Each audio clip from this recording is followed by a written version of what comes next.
Bismillahirrahmanirrahim. Assalamualaikum warahmatullahi wabarakatuh.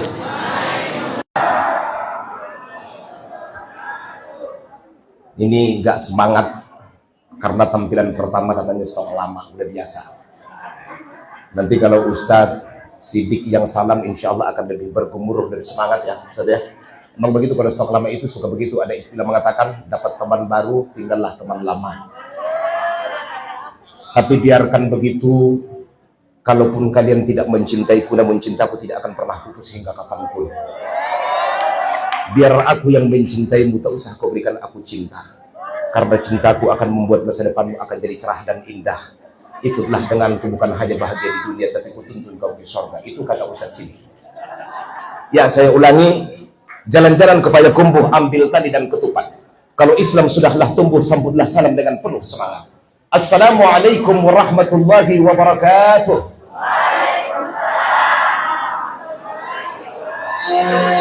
Bismillahirrahmanirrahim. Alhamdulillahi rabbil alamin wal aqibatu lil muttaqin wa la udwana illa 'alal zalimin. Wassalatu wassalamu ala sayyidina Muhammad wa ala alihi wa sahbihi wa sallam ajma'in. Alhamdulillahilladzi asra bi 'abdihi laylan minal masjidil haram ilal masjidil aqsa alladzi barakna hawlahu linuriyahu min ayatina la hawla wa la quwwata illa billahil aliyyil 'azim. Qalu subhanaka la ilma lana illa ma 'allamtana innaka antal 'alimul hakim. Hasbunallahu wa ni'mal wakil wa la hawla wa la quwwata illa billahil 'aliyyil 'azim. Allahumma salli wa sallim ala sayyidina Muhammad salatan tuballighuna hajj baitikal haram wa ziyarata qabr nabiyyika Muhammadin sallallahu alaihi wasallam afdal salati salam fi wa afiyatin wa salamatil bulughil maram wa ala alihi wa sahbihi wa sallam ajma'in. Ya rabbi salli ala Muhammad wa afsa' ala kulli mughlaqin.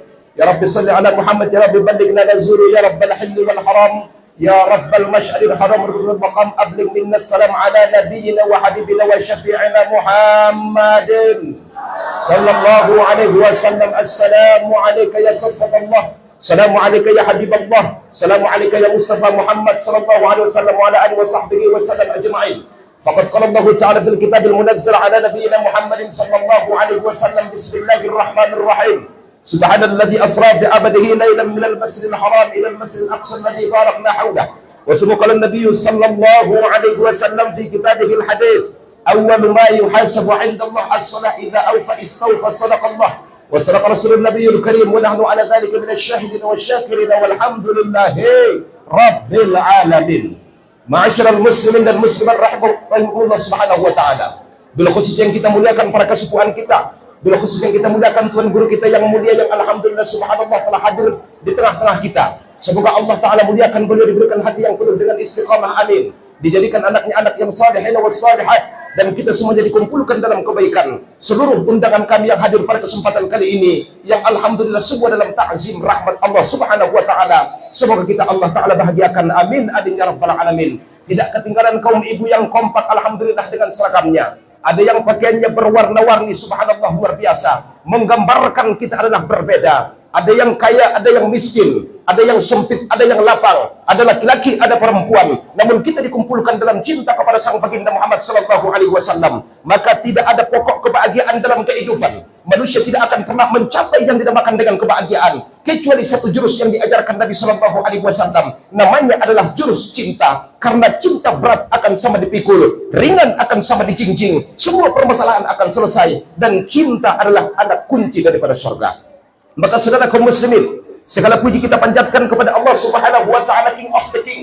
Apapun yang terjadi dalam kehidupan kita tidak akan ada kecuali karena izin Allah Subhanahu wa Ta'ala. Semua ada yang ada di alam semesta, manusia Allah Ta'ala jadikan, manusia Allah Ta'ala ciptakan, langit bumi Allah Ta'ala jadikan semua adalah karena sang baginda Muhammad sallallahu alaihi wasallam. Maka nikmat yang paling luar biasa dalam kehidupan, intan paling mahal, mutiara paling berharga, bukanlah nikmat hidayah dan inayah Allah, bukanlah nikmat taufik dan taufik, bukanlah nikmat daripada seluruh kekayaan yang kita miliki, tapi nikmat yang paling luar biasa saudara kaum muslimin diabadikan dalam haditsul qudsi. Laulaka ya Muhammad ma khalaqtul aflaka. Kalau bukan karena sang baginda Muhammad, maka seluruh alam semesta tidak akan pernah Allah Ta'ala ciptakan.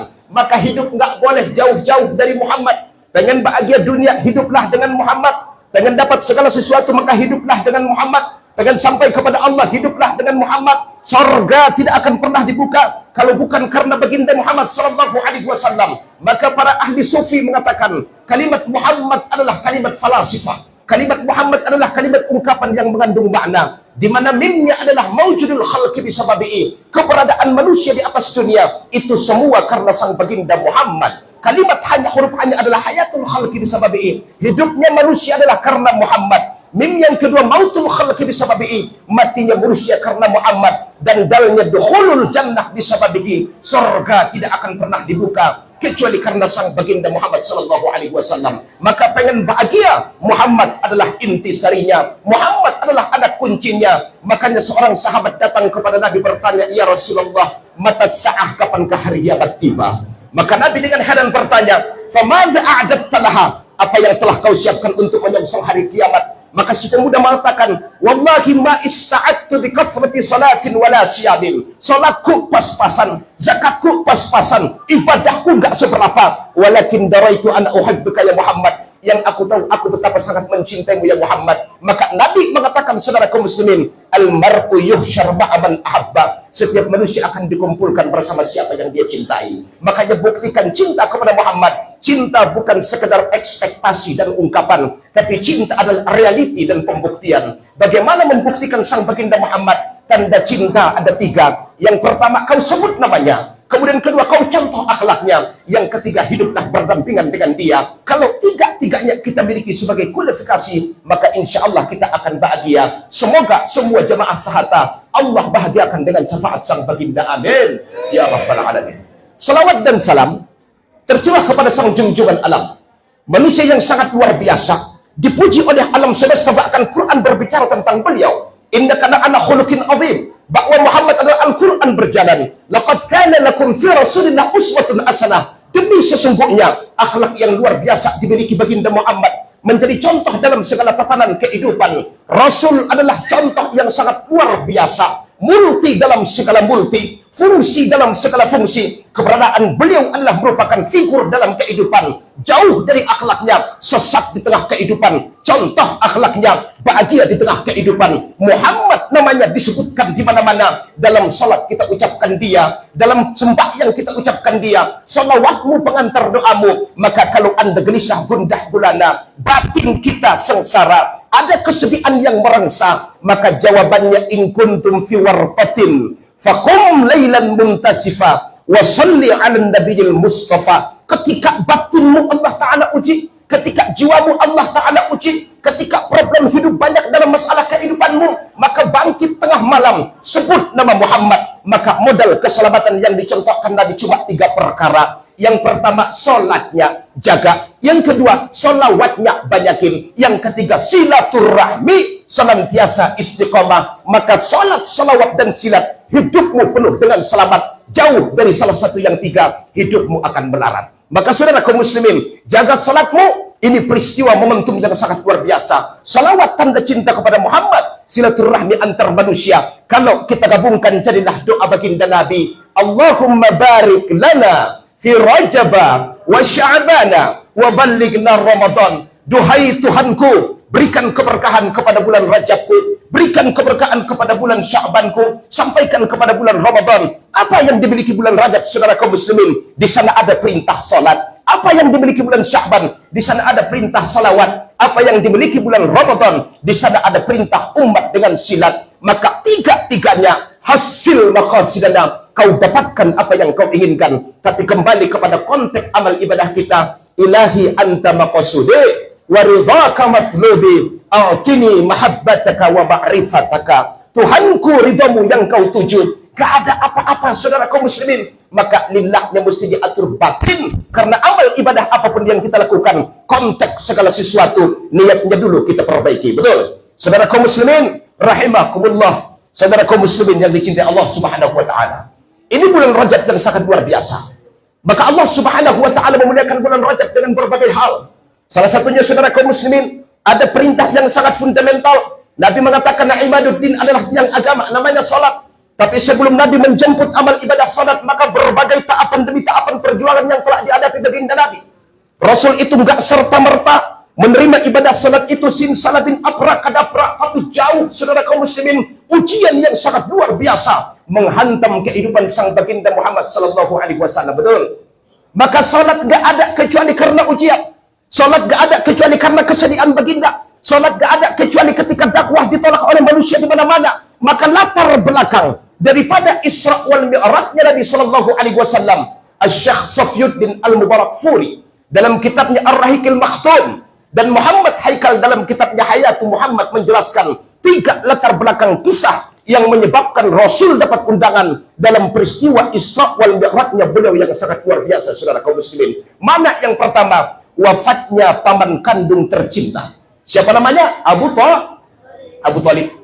Kemudian kedua, wafatnya istri tercinta, namanya Khadijah Al-Kubra. Dan yang ketiga adalah dakwah beliau yang ditolak di negeri Taif oleh Bani Thaqif, sehingga menyimpan luka dalam menjejah batin Nabi. Tak ada pengaduan kecuali kepada Allah Sang Pencipta. Maka Allah hibur beliau, Allah panggil beliau lewat satu perjalanan yang dinamakan Isra wal Mi'raj, memupus derayan air mata, memasukkan kebahagiaan ke dalam kalbunya. Maka jadilah satu perintah yang dinamakan dengan perintah ibadah salat. Bayangkan saudara kaum muslimin, Abu Thalib ini paman kandung, cerita panjang beliau sangat luar biasa. Cinta kasih diberikan kepada Muhammad, mengalahkan cinta kepada anak kandungnya. Cinta kasih diberikan kepada Muhammad, nyawa pun dilayangkan demi Muhammad. Semua dakwah Nabi dibela oleh beliau, saudara kaum muslimin. Bahkan ada yang mengatakan, jika ada yang menyakiti Muhammad, maka langkahi dulu mayatku, kata Abu Thalib. Yang disedihkan baginda Nabi, saudara, bukan soal kematian. Kenapa? Kematian itu jodoh kehidupan, betul? Orang hidup pasti akan mati.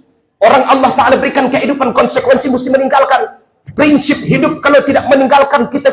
Molo langit dan langit madabu nada bisa itungkol anak di koreapi. Masurus-sur matobing parsijongjongan. Matalpok mabulung parsilaungan. Madabu ma takdir kudrah Allah Subhanahu wa Ta'ala. Keinginan manusia hanya sebatas keinginan. An-nasu bit-tadbir wallahu bit-takdir. Manusia punya rencana, Allah yang punya ketentuan. Maka saudara kaum muslimin, maut pun menjemput kehidupan sang paman. Ditalkinkan kalimat la ilaha illallah, namun tidak mampu mengucapkan, yang ada hanya oleng kepala. La ilaha illallah, tetap tidak mampu mengucapkan. Kesedihan baginda Muhammad, bercucuran air mata. Allah jawab dengan firman-Nya, ya Muhammadu innaka lan tahdi man ahbabta walakinna Allah yahdi man yasha. Muhammad, jangan gelisah. Hidayah taufik bukanlah milikmu, tapi hidayah taufik adalah milikku. Tugasmu hanya berusaha, tugasmu hanya berikhtiar. Maka paman meninggal dunia tak membawa iman. Ini kesedihan yang tak bisa terbayarkan oleh apapun yang dirasakan sang baginda Muhammad sallallahu alaihi wasallam. Maka saudara kaum muslimin, nikmat taufik hidayah ini, kita dikumpulkan di majelis syahadah ini, bertemu dengan orang-orang baik di tempat ini, bertemu dengan guru kita yang mulia Arjuna tampan luar biasa. Saudara kaum muslimin, ini asbab taufik hidayah Allah Subhanahu wa Ta'ala. Karena orang soleh akan dipertemukan dengan orang soleh, betul. Obat hati, tombok hati 5 perkara, salah satunya adalah mujalasat as-shalihin. Kalaulah hidayah milik manusia, istri Nabi Lut nggak bakal dikutuk jadi batu. Kalau hidayah adalah milik manusia, Kan'an tidak akan ditenggelamkan. Kalau hidayah adalah milik manusia, Abu Thalib akan masuk ke dalam agama Islam. Tapi taufik hidayah iman adalah milik Allah. Maka ini yang membuat batin Nabi gelisah, saudara. Ini baru tangga pertama. Ini baru tahapan pertama. Cukupkah sampai di situ? Ternyata cerbung cerita bersambung, ada episode gelisah sang baginda Muhammad. Ditambah lagi 2 bulan kemudian, meninggal istri tercinta Khadijah Al-Kubra. Ningkalak kakak, na ancit ma amaguan anak ancit pe amaguan inang. Na ancit ma amaguan inang ancit pusir pe amaguan ada murunia. Betul loh? Betul loh kira-kira? Ima sudah mulai bunyi on kan ilham do on sian nabinta. Bagaimana rupana taraso olong ruamu di abangi kakak dempak adong mayai. Jabat dung pajola itu kinay ma almarhum ma wafat ma meninggal ma mandiang. Sendi pemen ko ngangkan mulak pa yang ngangkan giat ko. Betul loh kira-kira? Ima sedang lagu naik, kalau sudah tiada baru terasa bahwa kehadirannya sungguh berharga, sungguh berat aku rasa kehilangan dia. Nabi termenung gelisah gundah gulana. Nabi seakan banyak beban pikirannya, saudara kaum muslimin. Khadijah meninggal dunia, namun kesedihan gak boleh larut lama. Kesedihan gak boleh menghentikan langkahnya. Dia ingat dakwah diutus adalah mualliman, guru dalam kehidupan. Maka Mekah menolak dakwah beliau. Orang-orang menolak dakwah beliau. Satu-satunya saudara kaum muslimin pengharapan dalam batin Nabi adalah ada negeri nostalgia beliau negeri 1000 kenangan, negeri yang beliau habiskan usia sampai 6 tahun di sana, namanya negeri Taif, 60 kilo dari kota Makkatul Mukarramah. Di sana ada Banu Sa'd wa Tsaqif. Dia berharap semoga dakwahku di Mekah ditolak, tapi semoga mudah-mudahan Taif ini akan welcome kepada dakwahku. Berangkat Nabi didampingi anak angkat beliau Zaid bin Harithah. Begitu Nabi sampai ke kota Taif, bukan disambut tapi Nabi disambit. Bukan Nabi diterima, tapi Nabi ditolak mentah-mentah. Berdarah kaki Nabi, berdarah kepala Zaid, saudara kaum muslimin. Sampai malaikat penjaga gunung mengatakan, ya Muhammad, biarkan aku, izinkan aku luluh lontakkan negeri Taif. Maka kata baginda, Allahumma hdi qaumi fa innahum la ya'lamun. Jangan, semoga Allah tunjuki, mereka belum tahu. Kalau mereka nggak beriman, saya berharap anak mereka yang cikal bakal beriman. Kalau anaknya nggak beriman, saya berharap cucunya yang akan beriman. Kalau cucu nggak beriman, saya berharap cicitnya yang akan beriman.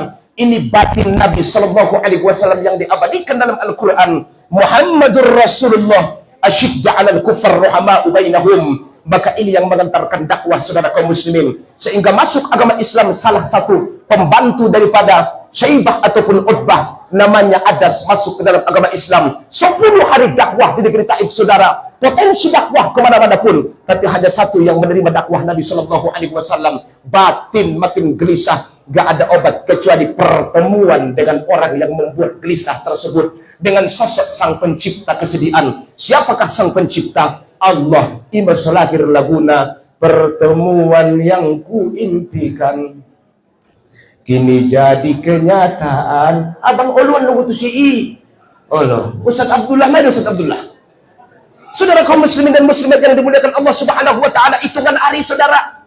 Maka Nabi pun tempat mengadu adalah Allah, simbolnya adalah Ka'bah. Dalam hadis Abi Jamrah Munakhas Abi Bukhari, nomor hadis 160, saudara kaum muslimin, dalam riwayat Malik bin Sa'sa'ah, Nabi bercerita, kuntu ana fil Hatim, ketika aku berada di Hatim. Apa Hatim? Hadapan Ka'bah, halaman Ka'bah. Faja'ani malakani, maka datang 2 malaikat kepadaku, Jibril dan Mikail, saudara kaum muslimin. Dengan tujuan apa? Menghibur batin Muhammad sallallahu alaihi wasallam, menghilangkan gelisah Rasulullah sallallahu alaihi wasallam. Nabi dibawa, saudara kaum muslimin, fahtamaluni ila Zamzam, aku pun dibawa ke tempat Zamzam. Wa suzrat batani, maka dibelahlah batonku, perutku. Wa yukhad hadz syaitan, diambillah tempat syaitan yang ada di sana. Maka kemudian wahusila 3 marrat, dicucilah 3 kali, saudara kaum muslimin. Fahadhihi, ini adalah merupakan perintah. Kalau mau ketemu dengan Allah mesti suci, betul. Kalau mau salat mesti suci. Kalau mau ibadah mesti suci. Sehebat Muhammad batinnya, saudara kaum muslimin, hatinya dibelah sampai 4 kali. Imam Al-Ajahuri mengatakan dalam kitab Najamuddin Al-Ghaib bahwa wa syaqqa sadrul Mustafa wa huwa fi, dibelah batin Nabi. Al-insanul kamil, manusia yang sangat sempurna, yang julukannya Blessing of Good, Sultan of the Saints, tapi itu dibelah batin Nabi 4 kali sepanjang hidupnya. Usia 4 tahun dibelah di rumahnya Alimatus Sa'diyah. Usia 10 tahun namanya umur murahaqah. Usia 40 tahun dibelah lagi. Usia 51 tahun sebelum diberangkatkan Isra. Ini manusia sempurna. Anggoita abang nasunjung nupi ibola ati-aten. Rado. Kon namar lagu misalkan ko, kalau kau tak percaya, belahlah dadaku, dalam jantungku terukir namamu. Ni Musa Joma Ronan Pisamar Lojong ko. Zubaidah, nga Zubaidah hau dengan ada burung itu. Rupanya salah panggil do. Jadi kadang ada sunnah yang bagus dicontoh, ya kan? Siapa? Kalau Khadijah dipanggil dia adalah Kubara, kalau Fatimah dipanggil dia adalah Zahra, kalau Aisyah dipanggil dia adalah Hubara. On nalom-lom nagdong ada burunia, nalom-lom mo umlom-lom lebiya. Ya Humairah, ningna sa Joma. Duhay yang putih kemerah-merahan ningna, martambalom-lom ada buru anjing. Malum orang lalusawani mau menghibur tapi salah alamat, saudara kaum muslimin, ya kan? Kenapa? Karena manggil nama istri hukumnya adalah makruh, nggak boleh.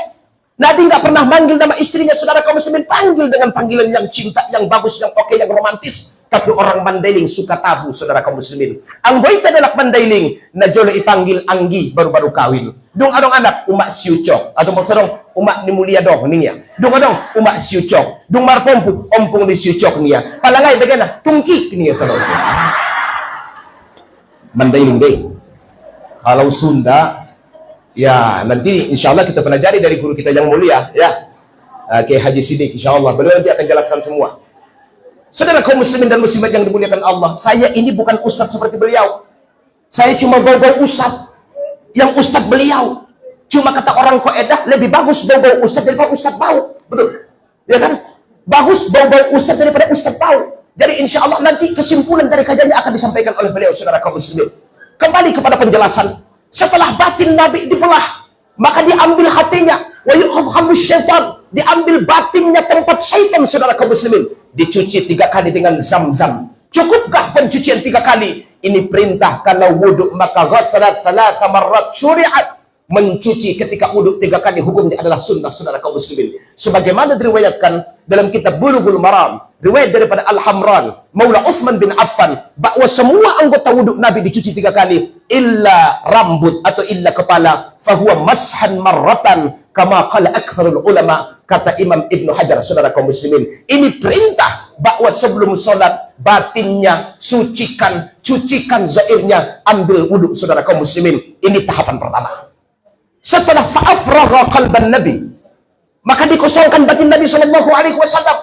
Lalu dimasukkan 4 perkara ke dalam kalbu Nabi. On mabalanjuna manguluna bang, pemasuk konda. Dia ada pertama, ilman. Yang kedua, hikmatan.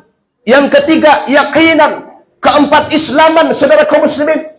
Yang pertama, ilman, ilmu. Masuk ke dalam batin Nabi ilmu.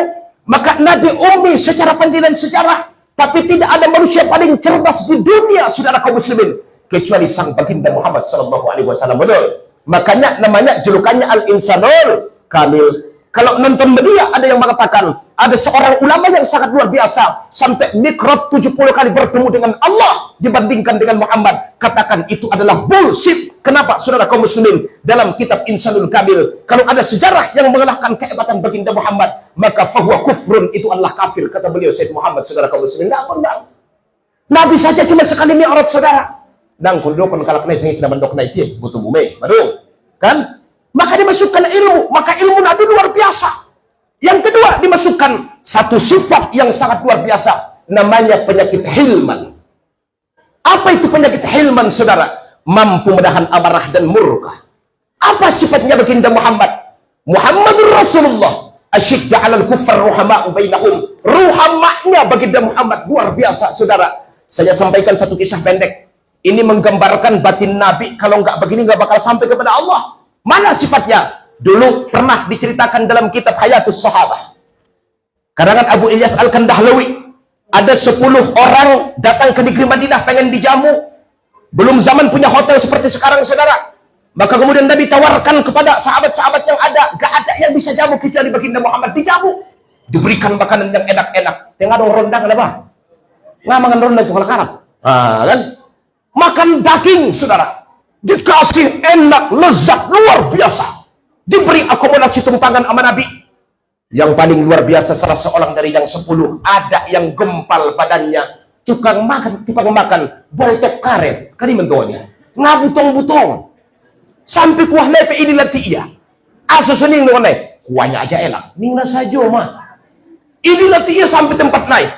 Rupanya hukum perut itu kalau udah diisi mesti dibuang, betul? Ya kan? Kalau nggak buang, ngabubus. Pala ngabubus, mate. Kan ini mentonya. On magit tuaik abang dokter.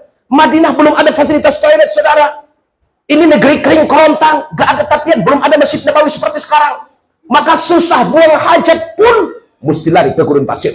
Maka satu-satunya jalan, saudara, ngatahan boltok benaudabe yang bukonia makotoran nia BAB maksudnya. Di atas ranjang Nabi SAW, diginjang pada menina bintang. Cukup? Belum. Cuci tangan menghilangkan jejak. Sorban kesayangan Muhammad dijadikan sebagai penutupnya, saudara kaum muslimin.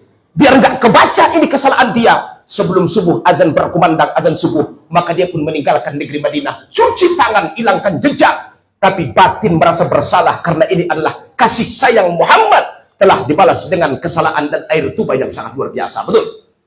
Rupanya Muhammad itu punya mukjizat. Mana? Dalam kitab Ni'matul Kubra 'alal 'alam fi Maulid Sayyid Waladi Adam. Karya Ibnu Hajar Al-Haytami yang lahir pada tahun 909, wafat pada tahun 783, saudara kaum muslimin. 793. Dikatakan salah satunya adalah Man ra'ahu badahatan habahu, wa man khalatahu ma'rifatan ahabbahu. Siapa yang pernah duduk di samping Muhammad, jatuh cinta kepada Muhammad. Siapa yang pernah melihat Muhammad, jatuh cinta kepada Muhammad. Jatuh cinta kepada Muhammad, nyawa pun dilayangkan demi Muhammad. Maka dia siang malam merenung, merindu kepada Muhammad. Maka hari berganti, siang berganti malam, hari berganti minggu, minggu berganti bulan, bulan berganti tahun. Rindu semakin tak mampu tertahankan dan tak terbendung. Dan tidak ada obat kerinduan kecuali pertemuan. Betul dong? Anggo gambar bang ngana mampani to kindai. Betul. Ngamam panago gambari. Kon napasuo kani mentoni. Baik paksakan batin demi kerinduan. Ini orang yang dirindukan dan jauh di mata. Gurun pasir yang luas bukanlah masalah. Lautan pun kalau perlu diseberangi. Gunung pun jika penting akan didaki. Demi bertemu dengan sosok yang sangat dicintai si buah hati sang baginda Muhammad SAW. Berangkat, dia ingin bertemu dengan Muhammad. Kita lihat bagaimana hilmannya Rasulullah. Kita lihat bagaimana sifat hilmannya Rasulullah SAW. Maka dari kejauhan, Nabi tahu, saudara, ini ada sahabat yang akan datang. Salah satu mukjizat Nabi tahu tentang masa depan, saudara. Maka kemudian ditungguin sama baginda Muhammad SAW. Begitu masuk, saudara kaum muslimin, assalamualaikum, waalaikumsalam. Ketemu sama Nabi, Nabi nggak marah, Nabi nggak murka. Dikasih minum, silahkan minum. Anda sudah lelah, capek setelah perjalanan jauh. Baik, makasih ya Rasulullah. Labbaik. Dia minum. Terima kasih. Ini toh munduk-unduk ya kan. Terus apa kata Nabi? Dibisikkan kecil ke telinga sahabat.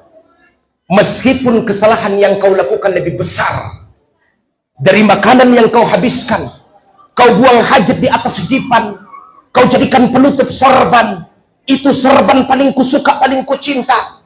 Meskipun besar kesalahanmu mengalahkan itu, tak usah kau pergi dan lari dariku. Aku diutus adalah tidak ada kecuali membersihkan kotoran para umat-umatku, kata sang baginda Muhammad SAW. Makanya Muhammad itu cinta yang tidak memiliki batas, kasih sayang yang tidak memiliki ruang, tidak mengenal waktu, saudara kaum muslimin. Ima bang sodong lagu ni lau kana bainana al-habib ladana al-qasi wal gharib. Apa lagu mudi? Awati lawi ini sungguh lagu be. Allah. Lau kana bainana al-habib, kalau Muhammad itu ada di antara kita, ladana al-qasi wal gharib, yang jauh akan terasa dekat, ya, semua akan hilang problem permasalahan, saudara kaum muslimin. Baginda Muhammad ini sifat hilman yang ditanamkan ke dalam batin beliau, saudara. Makanya ketika mengikat penjaga gunung saat hijrah ke negeri Taif mengatakan, biarkan ya Muhammad kulul bentakkan ini negeri Taif. Dia katakan, jangan. Allahumma hdi qaumi fa innahum la ya'lamun. Mereka nggak tahu, berikan petunjuk ya Allah. Kalau mereka nggak beriman, anaknya yang beriman. Kalau anaknya nggak, cucunya aku berharap bisa beriman. Kalau nggak cucu, cicitnya aku berharap bisa beriman. Saya hanya mengharapkan darimu ya Allah. Maka dha'fi ala quwwati, aqawi ala dha'fi. Aku sangat lemah, maka dikenal dengan doa Taif dalam kitab Tarikh Nur Yakin, saudara kaum muslimin. Maka Allah balas kasih sayang beliau sehingga manusia masuk agama Islam, khususnya jamaah sahata sekarang menjadi umat Islam. Itu sifat yang dimasukkan ke dalam dada Nabi. Ada imanan, gak kita bahas lagi. Ada Islaman, gak dibahas lagi, saudara kaum muslimin. Kemudian apa yang terjadi? Maka diberikan satu stempel kepada Rasulullah SAW, namanya stempel kenabian. Dalam bahasa Turmidzi, Imam Turmidzi, halaman 829 dijelaskan Abu Isa Muhammad bin Isa bin Surah At-Tirmidzi, saudara kaum muslimin, yang lahir pada tahun 202, wafat pada tahun 275. Beliau katakan, saudara kaum muslimin, khataman nubuwah, maka distempellah baina katifai Muhammadin. Apa tuh khataman nubuwah? Stempel kenabian. Semua nabi-nabi itu ada stempelnya. Tapi dalam kitab Ad-Dardir dikatakan, stempel kenabian selain baginda Muhammad itu ada di sebelah jempolnya. Tapi Rasul itu baina katifai, di antara dua belikatnya. Betul. Makanya Nabi mengatakan kepada kita saat mau sholat, ini tugas imam dalam kitab Fiqhul Manhaj, memerintahkan safnya untuk dirapatkan dan diluruskan. Kata Rasulullah, i'tadilu wa tarasaw sufufakum fa inni arakum min wara'i dhahri. Luruskan, rapatkan barisan, aku bisa melihat apa yang ada di belakangku. Fa Muhammadun yara fi khalfihi kama yara fi amamih, dalam kitab Bidayatul Hidayah.